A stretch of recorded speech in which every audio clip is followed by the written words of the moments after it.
The death of Balder. Mistletoe was the only thing that had not sworn to protect Balder. When Loki found this out, he went and got a sprig of mistletoe. He cut the mistletoe into the shape of an arrow.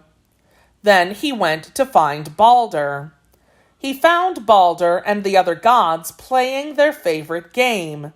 They were tossing things at Balder and laughing as they bounced away. But there was one god who sat apart and did not join in the game. It was one of Balder's brothers, a god named Hod. "Hod," said Loki, "why are you just sitting there? Why don't you join in the fun?" "Loki," said Hod, "you know I'm blind. How can I throw things at Balder when I can't even see him?" Loki approached Hod with a sprig of mistletoe. Can you guess what Loki is up to? "Here," said Loki, taking Hod by the hand, "I will help you. Place this arrow on the bow. I will point you in the right direction." Loki guided Hod into position and told Hod to shoot the arrow. The sprig of mistletoe sped through the air and, to everyone's amazement, struck Balder in the chest. Balder fell to the ground. "What has happened?" cried Hod. "Did the arrow bounce off? Was it funny? What are you doing, brother? Are you playing at being dead?" But Balder was not playing. He was really dead. Loki smiled an evil smile. Then he sneaked away. When Frigga heard, she was in despair. She cried and raved. "I will not let my son go to the underworld," she swore. "I will not let hell have him." "What happened?" cried Hod. "Did the arrow bounce off?" The gods sent Hermod, another of Balder's brothers, to talk to Hel, the goddess of the underworld.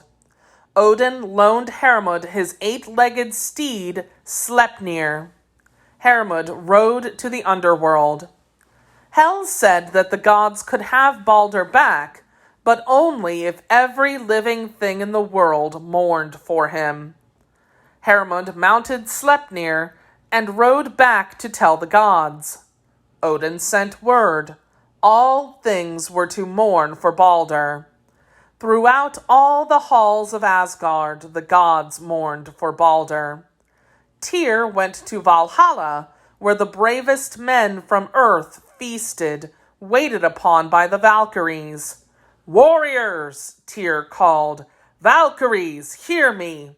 Odin asks that you all join us in mourning for Balder." All the men on Earth mourned. The animals mourned. The plants mourned too. Odin sent word. All things were to mourn for Balder. All things mourned for Balder, all except for Loki. He disguised himself as an old lady and appeared before Hermod. "Good day, old lady," said Hermod. "I trust you will join us in weeping for Balder." "I will not," said Loki. "What do I care for Balder? Let Hel have him." That was it. The old lady had refused to mourn for Balder. Hel refused to let him return to the world of the living. The gods placed Balder in a boat. Then they set the boat on fire and shoved it out on the water. As the flames rose into the sky, Frigga wept for the loss of her child. Her tears flowed freely, but tears would not bring Balder back. Nothing could bring him back. Loki, disguised as an old woman, refused to mourn for Balder.